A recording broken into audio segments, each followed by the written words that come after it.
Haleluya, haleluya, shalom blessed people. Kiranya berkat dan damai sejahtera dari Allah menjadi bagian kita sepanjang hari ini. Jumpa lagi bersama saya Pendeta Theodorus dari channel Rumah Berkat, House of Blessing. Tema kita hari ini adalah normal baru, kesempatan baru.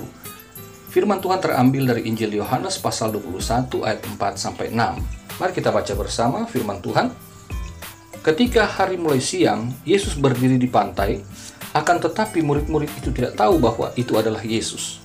Kata Yesus kepada mereka, "Hai anak-anak, adakah kamu mempunyai lauk pauk?" Jawab mereka, "Tidak ada." Maka kata Yesus kepada mereka, "Tebarkanlah jalamu di sebelah kanan perahu, maka akan kamu peroleh." Lalu mereka menebarkannya, dan mereka tidak dapat menariknya lagi karena banyaknya ikan. Saudara yang terkasih dalam Tuhan, pasal 21 ini adalah epilog atau penutup dari Injil Yohanes. Pada saat itu, murid-murid merasakan ketidakpastian setelah mereka mengalami kejadian-kejadian seputar penyaliban Yesus. Nah saudara, setelah penyaliban Yesus itu, segala sesuatu yang selama ini dianggap normal oleh para murid, sekarang telah berubah dengan begitu cepat dan tidak bisa kembali lagi. Mereka harus siap menjalani kehidupan yang istilah sekarang ini kita sedang hadapi, yaitu kehidupan normal baru. New normal gitu ya. Namun ternyata saudara, para murid punya pemikiran lain. Mereka memilih kembali kepada pekerjaan mereka yang lama, yaitu menjadi nelayan di ayat 1-3. Nah ini baik juga karena para murid ini tidak mau lama-lama menjadi pengangguran begitu. Jadi mereka kembali menjadi nelayan, ini sebetulnya sesuatu yang wajar saja. Karena bukankah normalnya mereka memang demikian? Jadi mereka bukan tipikal orang yang suka malas-malasan. Ketika Yesus ada mereka rajin, maka Yesus tidak ada, mereka tetap berkeinginan untuk dapat beraktivitas lagi. Seperti itu, karena toh sebelum Yesus panggil mereka, mereka memang adalah seorang nelayan pada profesi yang lama, yang disebut profesi normal mereka begitu. Nah sayangnya saudara, meski sudah berusaha satu malam, para murid tidak mendapatkan hasil yang ketiga. Akhirnya, dalam ketidakpastian, Yesus kemudian datang menyapa mereka, meski mereka tidak mengenalinya di ayat yang keempat. Lalu, Yesus bertanya, apakah mereka mempunyai lauk pauk? Di ayat yang kelima. Saudara perhatikan, dengan kata lain, Yesus sedang berbicara dengan orang-orang yang telah bekerja keras, tapi akan pulang dengan tangan hampa ketika mereka menjawab, tidak ada. Akhirnya, keputusasaan itu menjadi sukacita ketika Yesus menyuruh para murid menebarkan jalannya di sebelah kanan perahu, dan mereka kemudian mendapatkan hasil yang luar biasa. Di ayat yang ke-6. Inilah mujizat dari Tuhan Yesus. Ada ahli yang berkata bahwa itu sebetulnya bukan mujizat, itu adalah satu peristiwa yang biasa saja, suatu hal yang normal-normal saja bagi seorang nelayan begitu. Tetapi logika sederhananya, kalau ini bukan mujizat, bukan sesuatu yang spesial, kenapa Yohanes harus menuliskannya demikian? Oke, kita harus mengakui bahwa itu mujizat. Nah saudara, ketika itulah para murid kemudian mengenali Yesus yang telah berfirman itu. Maka terjadinya mujizat di ayat yang ke-7 itu telah menyadarkan mereka, telah mengingatkan mereka pada peristiwa ketika Yesus memanggil para murid yang pertama untuk mengikut dia, khususnya Petrus, Yakobus, dan Yohanes melalui mujizat yang sama. Ini terdapat dalam Injil Lukas pasal 5 ayat 1-11. Nah, dalam kisah ini, dalam Injil Yohanes ini, yang menjadi tokoh utama dari para murid yaitu Petrus. Kepada Petruslah Yesus memberikan mandat untuk menggembalakan domba-dombanya dengan menanyakan komitmen tertingginya Petrus, yaitu kasihnya kepada Yesus di ayat yang ke-15-17. Kemudian Yesus mengatakan bahwa Petrus akan menghadapi penderitaan, bahkan kematiannya itu akan datang akibat ia memberitakan Injil di masa mendatang. Ayat yang 18-19. Ternyata saudara, normal baru bagi Petrus adalah menjadi gembala domba-dombanya Yesus. Petrus dari seorang nelayan di kehidupan normal yang di masa lalu itu, dan akhirnya sekarang ia menjadi seorang gembala di kehidupan normal baru. Berbeda ya, nelayan menjadi gembala. ini profesi yang sangat jauh berbeda, tetapi sesungguhnya Yesus sedang berbicara tentang esensi yang sama. Jadi saudara, hal ini sebetulnya tidak aneh. Karena waktu Yesus memanggil Petrus ketika mujizat pertama dalam Injil Lukas itu, pada saat dia masih berprofesi sebagai pelayan, saat Yesus berkata kepada dia, pada saat Petrus merasa, aku ini nggak layak Tuhan. Lalu kemudian Yesus mengatakan bahwa Petrus akan menjala manusia. Dia tidak akan menjadi penjala ikan lagi, tetapi ada sesuatu yang jauh lebih besar di kemudian hari. Jadi normalnya Petrus ini sebagai penjala ikan, tetapi Petrus nggak tahu, tapi Tuhan telah memberitahu bahwa ia dalam kehidupan normal yang baru, dia tidak akan menjala ikan lagi seperti yang dia lakukan ketika Yesus telah disalibkan itu, bangkit meskipun mereka telah melihatnya. Nah, ini sesuatu yang baru lagi, saudara. Ya, ini kemudian kita dapat lihat bahwa dalam kehidupan normal, Yesus telah menyatakan kehidupan Petrus itu di normal baru jelas berbeda dengan apa yang dia pikirkan. Jadi normalnya dia seorang nelayan, normal barunya dia seorang gembala. Tetapi esensinya sama, Yesus telah memberitahu jauh sebelumnya dia akan menjadi penjala manusia. Nah, 3,5 tahun pengiringan Petrus dan kawan-kawan itu merupakan proses dan persiapan agar mereka siap dalam kehidupan normal baru dengan melihat kesempatan baru setelah Yesus naik ke sorga.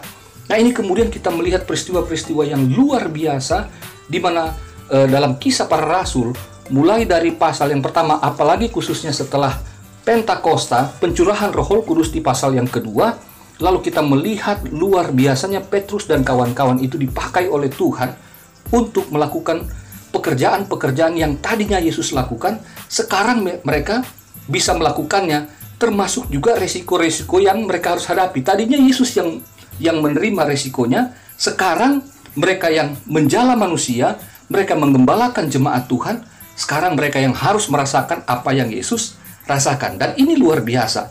Jadi bagi para rasul, apa yang terjadi di Yohanes pasal 21 ini merupakan satu kehidupan normal baru, di mana kemudian akhirnya karena mereka dipenuhi Roh Kudus, mereka dapat melihat kesempatan yang baru, yaitu mereka bukan lagi bekerja sebagaimana biasa, tapi sekarang mereka melakukan sesuatu yang dahsyat, yang hasilnya jauh lebih hebat dari apa yang pernah mereka lakukan dalam waktu yang normal. Nah, saudara yang kasih dalam Tuhan, poinnya bagi kita yang menjalani kehidupan normal baru di saat ini, agar dapat melihat kesempatan baru adalah, yang pertama, dari cerita tadi ya, saya mengambil poin-poinnya. Pertama, kita harus percaya bahwa Yesus hadir dan memperhatikan kita, seperti para nelayan yang diperhatikan Yesus dari tepi pantai. Demikian juga Yesus senantiasa memperhatikan saudara dan saya ketika kita menjalani kehidupan dalam bahtera rumah tangga kita, dalam perahu kehidupan kita masing-masing. Yang kedua, saudara, percaya bahwa firman Tuhan menjadi petunjuk Yesus untuk kita dapat hasil yang sangat memuaskan. Sebagaimana Yesus mengarahkan mereka, lemparkan, tebarkan jalamu ke kanan perahu. Demikianlah firman Tuhan akan mengiring kita dan akan membimbing serta memberikan petunjuk-petunjuk yang benar, sehingga dalam menjalani kehidupan kita di saat-saat normal baru seperti ini yang kelihatannya mustahil, kita akan melihat keajaiban mujizat Tuhan terjadi karena kita mematuhi firman Tuhan. Haleluya. Yang ketiga, saudara, menyatakan kasih kita sebagai komitmen kita kepada Yesus ketika kita bekerja di saat normal baru ini. Jadi saudaraku yang kekasih, apa yang terjadi dalam masa-masa yang sukar selama ini, ketika kita dinyatakan hidup dalam fase normal baru, maka apa yang sudah kita tanam, cinta kita semakin dekat dengan Tuhan pada saat-saat yang tidak normal, maka di fase normal baru ini, mari kita semakin komit dengan Tuhan, semakin mengasihi Dia, semakin taat dan setia kepada Dia, semakin kita melakukan apa yang Dia inginkan dalam hidup kita, maka kita akan melihat Allah turut bekerja dalam segala apa yang kita kerjakan juga. Karena itulah pekerjaan Dia.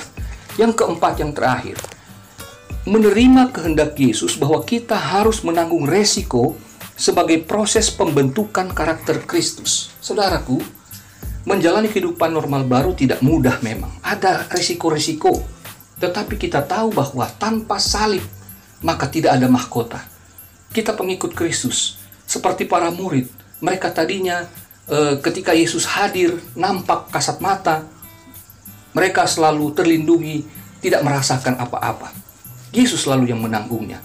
Tetapi ketika mereka berkarya dalam kisah para rasul, mereka kemudian ikut merasakan derita dan segala resiko tantangan kehidupan.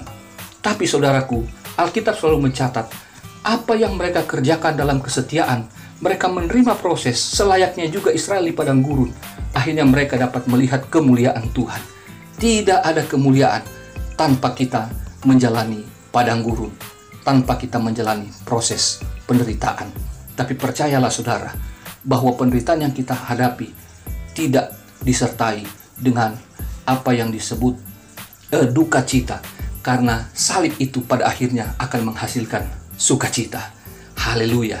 Saudaraku yang kekasih dalam Tuhan, di hari-hari ini merupakan kesempatan bagi kita ketika kita hanya bekerja dari rumah, kita anak-anak belajar dari rumah, termasuk saya pun sebagai hamba Tuhan, sebagai gembala jemaat hanya melayani dari rumah.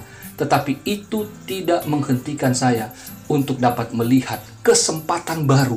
Saya sedang memikirkan ada beberapa pelayanan yang akan saya kerjakan di dalam masa-masa normal baru ini. Jadi apa yang tadinya tidak terpikirkan pada saat-saat normal, justru sekarang terpikirkan saudara. Saya percaya saudara juga akan diberikan ilham hikmat oleh Roh Kudus seperti ini. Bahwa ketika saudara mungkin tadinya bekerja di kantor, sekarang tidak bekerja di kantor, jangan takut saudara. Tuhan akan memberikan apa yang tidak dapat saudara pikirkan, kemudian saudara akan mendapatkan ide yang cemerlang untuk melakukan satu kegiatan dari rumah mungkin, untuk melakukan sesuatu yang besar. Haleluya. Dan puji Tuhan, bersyukur ketika saudara yang bekerja di perusahaan atau di kantor di mana saja, saudara dapat berbisnis kembali, maka jalanilah itu semua dengan penuh rasa syukur dan penuh semangat yang baru.